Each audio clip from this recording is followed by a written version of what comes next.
So I just finished putting a build video out on that, which you can check in the description, but I want to talk about what it is you're actually looking at. So this is basically a pencil holder.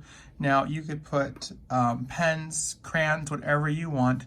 The neat thing about it is most of us have a ton of scraps. Now this is measuring 2.5 by about 2 3/4 inches. So a very small piece of scrap, but all you need is to have a V-groove bit.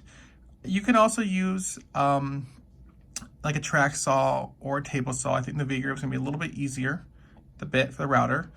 But thing is, you can make them fancy or very simple. So this will go with my daughter. She has a pine desk, but you could use, say walnut, maple. You can have 2 tones, 3 tones.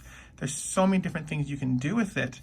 But practically speaking, what I love is, pencils and things tend to go all over the place. So when something has a place, it tends to stay there.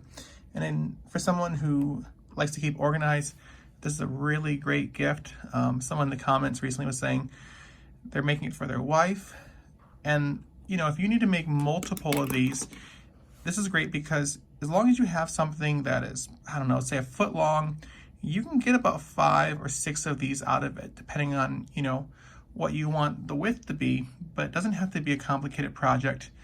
And if you want to make it fancy, you can do it that way. It's completely up to you. But I am doing a series now where I'm trying to, at least every other day, put out new content for different gift ideas. That way you can use your existing scraps and, make some nice things for friends and family this coming holiday season.